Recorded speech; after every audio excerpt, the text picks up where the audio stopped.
Olá, hoje no JBN nós vamos falar sobre o tempo seco que vem tomando conta de grande parte do Brasil. Algumas regiões que não viam chuva há mais de 100 dias foram surpreendidas ontem e hoje. Vamos saber como vão ficar as temperaturas daqui para frente. E uma portaria publicada hoje no Diário Oficial da União autoriza a remarcação de perícia médica agendada e não realizada através do telefone 135 do INSS. A gente vai te atualizar sobre a situação do atendimento nas agências. E a chegada da primavera. A estação das flores começou hoje e traz consigo a necessidade de cuidados especiais para quem sofre com algum problema respiratório. E é claro, o segundo episódio da nossa série especial Vida em Trânsito. Hoje nós vamos falar sobre a importância de tomar cuidado com a velocidade em que dirigimos. Esse é um fator determinante para evitar possíveis acidentes. Tudo isso você confere junto comigo a partir de agora no JBN, que já está no ar.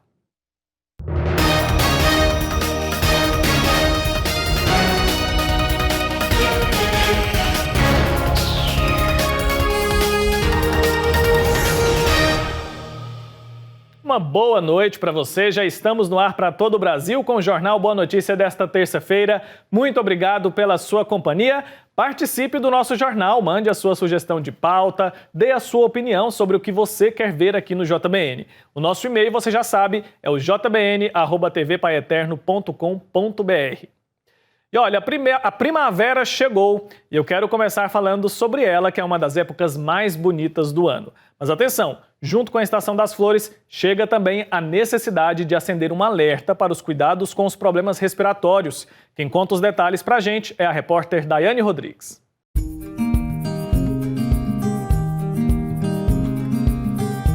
Uma estação conhecida pelas cores e o perfume.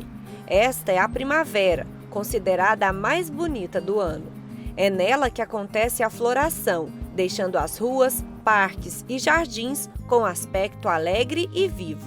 E não há quem não se encante. Ela atrai a atenção de todos. Tem gente que para até para registrar uma foto, maravilhado com tanta beleza.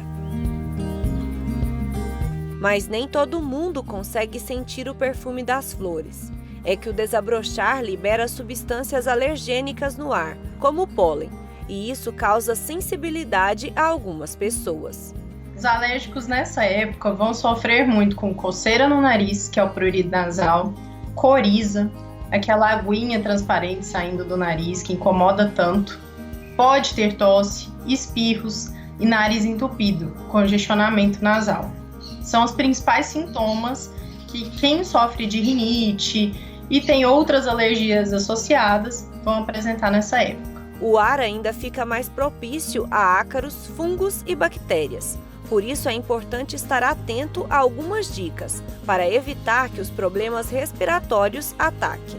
As doenças mais comuns dessa época são as alérgicas, em especial a rinite de origem alérgica, a asma, que a gente ainda aventa essa possibilidade de alergia, né, como uma causa importante, a conjuntivite alérgica e algumas atopias, que são alergias de pele. Então, o que a gente pode fazer para reduzir esses sintomas desagradáveis e diminuir as crises dessas doenças?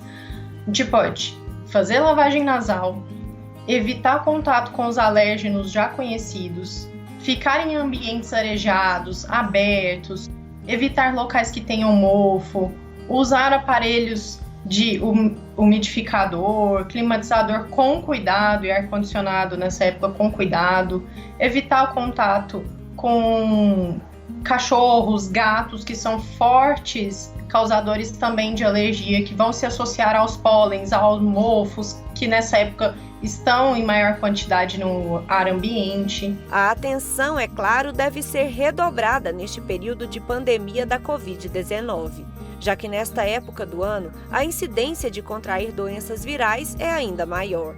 E vale lembrar que o uso de qualquer medicamento deve ser apenas por orientação médica. Isso aí, que imagens lindas, né? A primavera é sim a estação mais bonita do ano. E você que tem algum problema respiratório ou alergia, se cuide, viu? Lembre das orientações da especialista que a gente ouviu aí na reportagem. E olha, uma portaria publicada hoje no Diário Oficial da União autoriza a remarcação de perícia médica agendada e não realizada através do telefone 135 do Instituto Nacional do Seguro Social, o INSS. A Carol Matos tem mais informações para a gente. Carol, boa noite para você. Boa noite, Wilker. Boa noite a todos. Pois é, de acordo com a medida, a remarcação de perícia médica vai ser permitida nos casos de não comparecimento do usuário na data agendada ou em que não foi possível a realização do atendimento na data previamente agendada. A perícia médica será remarcada também para o local de atendimento agendado inicialmente. A portaria esclarece ainda que a possibilidade de remarcação pela central de telefone 135 não se aplica para as agências do INSS que permanecem fechadas ou para aquelas que não têm serviços de perícia médica. Na semana passada, após a confusão na reabertura das agências do INSS no país, chegou a ser informado que a remarcação da perícia médica seria feita automaticamente para quem já tinha agendado uma data e não conseguiu atendimento em razão do não retorno ao trabalho dos peritos. O governo informou que as perícias foram retomadas em 57 das 100 agências que estavam abertas. Já a Associação Nacional dos Peritos Médicos Federais divulgou uma lista com 87 agências consideradas aprovadas para retorno dos peritos médicos. O país tem cerca de 1,5 milhão de processos na fila do INSS e mais de 790 mil pessoas aguardam perícia médica. Eu volto para o estúdio, é com você, Wilker.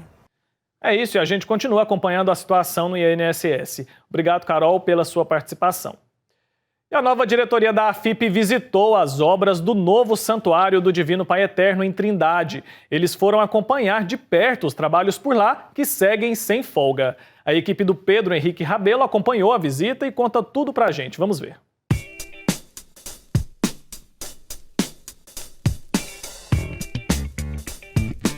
A nova diretoria da Associação Filhos do Pai Eterno visitou o canteiro de obras do novo Santuário de Trindade. De perto, os religiosos puderam conhecer a grandiosidade da construção. Essa visita aqui foi muito importante, muito marcante, porque nós pudemos perceber de perto, muito de perto, toda essa complexidade que é a construção da nova basílica, do novo Santuário do Divino Pai Eterno. O que envolve a quantidade de cimento, a quantidade de ferro que está colocada aí e embaixo do chão que também a gente não percebe, né? Então fazer essa visita em loco, perceber toda essa estrutura que até agora já foi edificada, é muito importante para a gente entender que a obra do Santuário do Divino Pai Eterno continua e continua num ritmo bom, num ritmo acelerado, de forma que daqui a pouco a gente vai ter condição de perceber ainda mais a grandeza deste santuário que já se levanta a ponto de dos romeiros que passam pela rodovia ou que vêm a Trindade conseguirem ver e enxergar o surgimento da nova casa do Pai Eterno. Os integrantes da diretoria tiveram também a oportunidade de tirar dúvidas com os responsáveis pelo desenvolvimento da obra e notaram que o planejamento que vem sendo executado é fundamental. É uma obra muito complexa do ponto de vista técnico, é uma obra que requer uma qualidade muito grande dos profissionais que estão envolvidos com ela. Ela é complexa porque ela requer um nível de técnica e de qualidade muito grande, porque ela vai receber um público muito grande de pessoas, né? Ela é calculada para a multidão, como se fosse... vai muita gente conviver dentro dela, passar por ela, pode cantar, pular, ter uma série de ações, por isso ela é de tão complexa, né? E para isso precisa ter muito cuidado e precisa ter engenheiros de primeira linha, empresas de primeira linha, executando ela para que não haja nenhum tipo de problema e futuro problema, né? Porque tem muita gente envolvida. Os padres que agora estão à frente da direção da AFIP conheceram as fundações da obra, parte fundamental para uma construção, mas que não fica à vista para quem passa pelo local. E aqui, neste local de construção, a gente se emociona pela grandiosidade desta obra. A grandiosidade desta obra que vai sair para você, fazer a sua devoção de um jeito melhor, definitivo, junto a Deus Pai, o Divino Pai Eterno. Um templo religioso é algo muito importante, pois é um local onde os devotos se encontram para celebrar a fé. E este é o intuito com a nova Casa do Pai. Então, estar aqui, primeiro, é uma experiência, digamos, muito especial para a gente, não só pela estrutura física, mas essa estrutura comunica também a espiritualidade. É uma construção com um certo nível de complexidade, e o que mais encanta é porque cada detalhe é pensado também a partir da dimensão teológica, porque este lugar precisa comunicar Deus.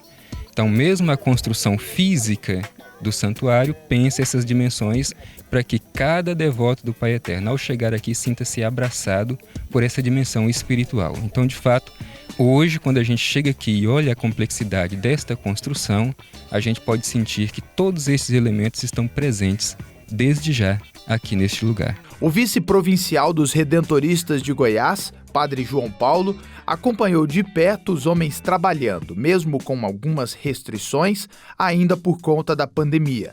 Para ele, um templo maior vai acolher melhor os filhos do Pai Eterno. Antes de qualquer coisa, a gente precisa pensar o que significa a edificação de um templo religioso. A edificação de um templo religioso não é no sentido de que Deus mora ali e que é o único lugar que nós podemos falar com Ele, mas é o lugar onde nós nos reunimos para celebrar e contemplar a glória de Deus que se manifesta na nossa vida. Deus está presente em todos os lugares, mas liturgicamente a gente precisa de um espaço organizado onde nós, como comunidade, podemos celebrar.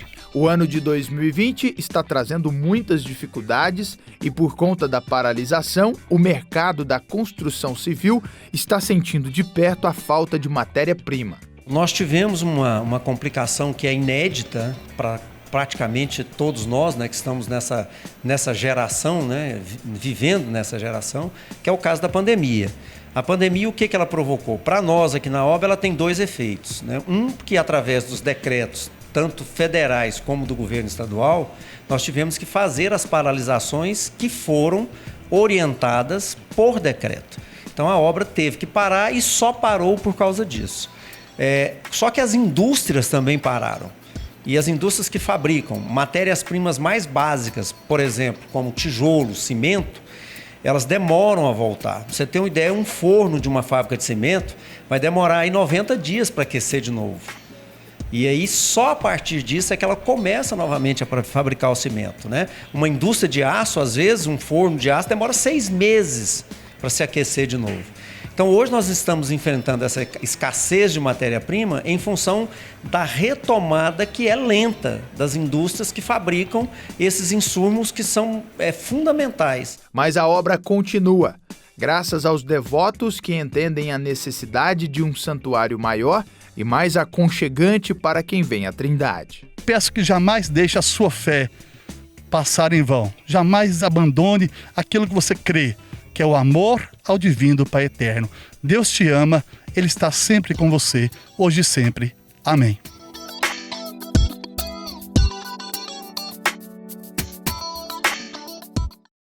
Agora a gente vai para o nosso intervalo bem rapidinho e a seguir nós vamos falar com uma meteorologista sobre o tempo seco que vem tomando conta de várias regiões do país.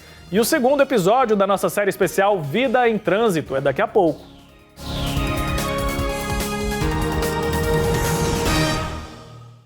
O amor do Pai Eterno está presente em todo lugar. E a missão da AFIP é levar esta mensagem adiante. E tudo isso só é possível graças à nossa união. Reze conosco, ajude a fazer o bem. Faça parte desta família de amor.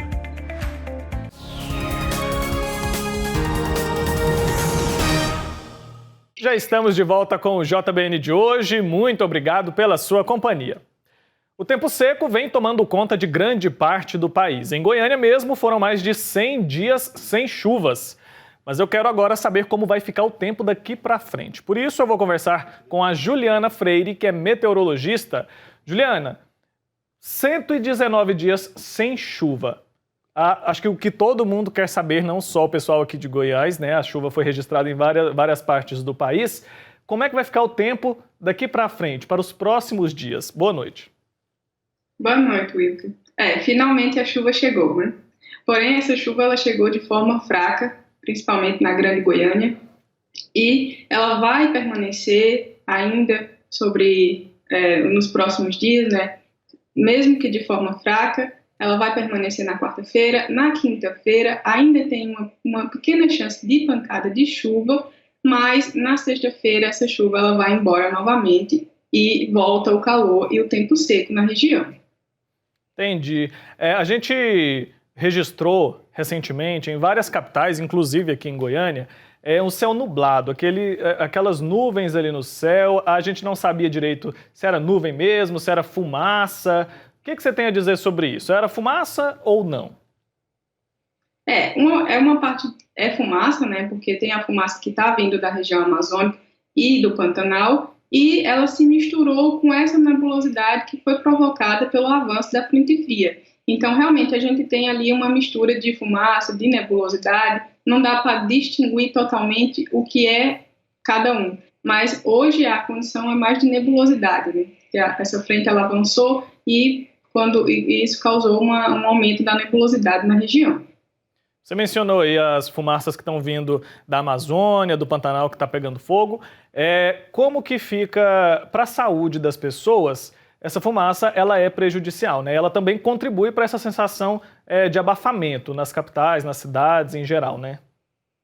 Exatamente. Essa chuva, mesmo que fraca, ela ajudou um pouco a melhorar a qualidade do ar nos dias de hoje, no final do dia de hoje, na quarta-feira, na quinta-feira, mas ainda precisa manter um alerta, porque a temperatura vai subir, o tempo vai ficar mais seco, e isso são condições propícias à manutenção das queimadas. Então, é provável que nos próximos dias, no início da próxima semana, o ar ele volte a ficar degradado de novo. E o que a gente tem é de tentar manter o alerta, né, para a população, do que evitar que as pessoas que são do grupo de risco, que são as mesmas pessoas do grupo de risco para a Covid-19, elas fiquem expostas por períodos prolongados a essa fumaça, né, se voltar a acontecer. Então, o alerta sobre a qualidade do ar ainda é mantido, precisa ficar atento aos próximos dias à condição de tempo que vai se iniciar no início da semana. Tá certo. Tem previsões aí que dão conta de que a primeira grande chuva, né, as chuvas mais fortes devem começar ali pelo mês de outubro, meio do mês de outubro para frente, né? Essa previsão então se mantém? Olha, a expectativa é que sim, porque apesar de a gente estar um pouco longe para afirmar com certeza, mas outubro já é o início da estação chuvosa. Então é bem característico que as chuvas elas voltem a acontecer durante aí a segunda quinzena de outubro. Isso pode ser observado sim. Tá certo. Vamos então aproveitar esse tempo mais ameno, né, que a gente tem, porque em breve então o calor vai voltar, né? Obrigado pelas suas informações, viu? Nada. Até a próxima oportunidade. A gente segue com o JBN de hoje. Olha só, no último feriado nacional aqui no Brasil, dia 7 de setembro, inúmeras aglomerações foram registradas em todo o país. Milhares de pessoas desrespeitaram as regras mais básicas para evitar a disseminação do novo coronavírus. Os efeitos da irresponsabilidade já começaram a aparecer. E esse é o assunto do nosso comentário de hoje. Quem fala pra gente é a infectologista Fernanda Pedrosa. Queria aproveitar esse momento para a gente falar um pouco em relação a quantidade de situações de aglomeração que foram observadas durante o feriado de 7 de setembro. Eu considero que essas aglomerações refletem uma irresponsabilidade do pensamento coletivo e de preocupação com o outro, visto o contexto de pandemia que nós estamos vivendo atualmente. Não foram uma ou duas, várias reportagens de situações observadas de aglomeração, principalmente nas cidades turísticas como Caldas Novas e Pirenópolis, aqui dentro do estado, e onde você vê uma aglomeração sem cuidados, porque além disso isso foi observado em várias situações, baixa adesão ao uso de máscara ou uso incorreto, locais que você via que tinha muita proximidade no espaço físico, na organização, então cadeiras, mesas próximas, e as pessoas realmente num descuido. A gente vê que muitas vezes as pessoas falam que são jovens, não se consideram dentro do grupo de risco, Mas a gente sabe que não é porque você é jovem, que você não tem pressão alta, não tem diabetes, que isso vai garantir uma segurança, vai garantir para você que você tenha um Covid leve, uma doença leve. Além disso, isso reflete numa exposição posterior para as outras pessoas que são os grupos de risco e que a gente espera que tenham um comportamento ainda mais consciente do que o resto da população. É triste, realmente, a gente vê esse descuido, essa falta de preocupação com o próximo. Acredito que daqui em torno de uns 15 dias a gente vai ver o reflexo dessa aglomeração, desse feriado nos serviços de saúde. A gente mantém uma demanda elevada de leitos para pacientes com suspeitas ou Covid confirmado e provavelmente a tendência é aumentar isso nos próximos dias, o que pode refletir numa superlotação, numa carência de vagas para atendimento desses pacientes, uma dificuldade de direcionamento para leitos intensivos, para os pacientes mais críticos. Então, realmente, acho que a gente tem que aprender com um exemplo negativo de comportamento desse feriado e estar atento para a oportunidade de melhorar as nossas estratégias de isolamento, a nossa consciência com o próximo, lembrar que assim ainda estamos vivendo uma pandemia. É isso aí, muito obrigado, Fernanda Pedrosa, pelo comentário de hoje. E olha, no segundo episódio da série Vida em Trânsito, você vai saber como a velocidade que a gente dirige é determinante para evitar possíveis acidentes. Quem mostra pra gente é o repórter Pedro Henrique Rabelo. E aqui estamos para o segundo episódio da nossa série. Já vou colocar até o meu cinto de segurança. O professor Marcos Rotten está aqui ao meu lado e hoje nós vamos falar de um assunto fundamental: a alta velocidade no trânsito. Vamos debater sobre esse assunto. Por que que uma rodovia ela tem uma velocidade máxima já estipulada? E aí nós vamos falar sobre os riscos e também sobre a responsabilidade que cada motorista tem que ter em relação a esse assunto. É isso, né, professor? É isso. A velocidade está ligada diretamente à gravidade dos acidentes.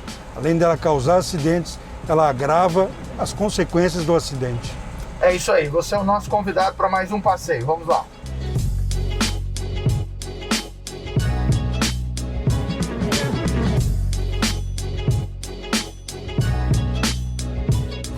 Professor, vem a primeira pergunta, a primeira dúvida. Em todas as cidades, as ruas elas têm o mesmo limite de velocidade? Não, nós temos ruas locais que são aquelas em que só moradores passam. Nessa, a velocidade é 30 km por hora. Você vai bem devagarzinho, por quê? Porque tem crianças, moradores, as pessoas estão convivendo ali. E à medida que a rua vai aumentando o movimento, ela pode chegar até 50 por hora, que é um limite normal utilizado no mundo todo para andar nas cidades. Algumas cidades são mais tolerantes. Elas deixam até 60 por hora nas ruas e avenidas, sem contar essas que são em vias expressas, como as marginais, as grandes avenidas. Mas nas vias normais, o limite ideal é 50. No trânsito, correr demais não significa ganhar tempo. Existe uma lógica a ser respeitada. Não surte efeito nenhum ser imprudente e logo na frente ter que parar em um sinal vermelho. Você vai ganhar 2, 3 segundos. Uma avenida de 2 km, você não vai ganhar muito pouco, porque o carro que você pode acompanhar o carro do lado, ele está andando mais lento, eles vão parar junto ali no semáforo, se ele não parar naquele, você vai parar no outro, então você não vai ganhar nada. E o que acontece? Na física, quando você tem um acidente a 50, ele é muito menos danoso que se você tiver um acidente a 60. Então, se você atropelar uma pessoa, se você atropelar 40, o dano dela é pequeno. 50 já começa a... E 60 é muito mais grave. Já começa a ter fraturas, já começa a ter problemas bate a cabeça, bate a cabeça, se rala todo. Então, o dano é grande e o ganho é muito pequenininho. Né? As pessoas acham que tem aquele espírito, mas aí vai parar. O carro avançou o sinal aqui do nosso lado, está parado ali na frente. Daqui a pouco nós vamos alcançá-lo. Por quê? Porque o trânsito é assim, a velocidade para andar aqui é 50.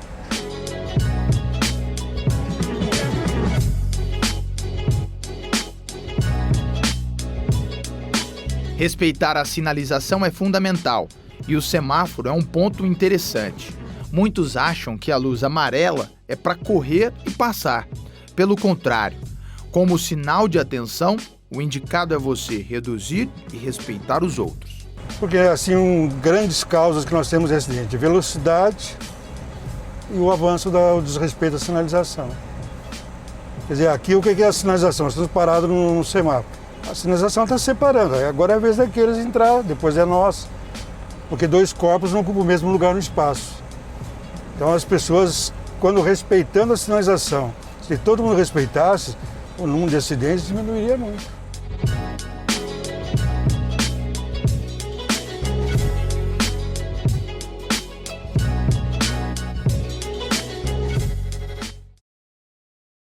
Respeito, essa é a palavra de ordem no trânsito, né? Quem respeita a sinalização, respeita também o próximo e ajuda a salvar vidas. Continue acompanhando, viu? Essa série que vai até sexta-feira aqui no JBN. E a gente finaliza aqui o JBN de hoje. Muito obrigado pela sua audiência. Eu vou ficando por aqui, lembrando que amanhã, quarta-feira, eu estou de volta e é claro que eu conto com a sua companhia. Então, um forte abraço para você, se cuide e até lá.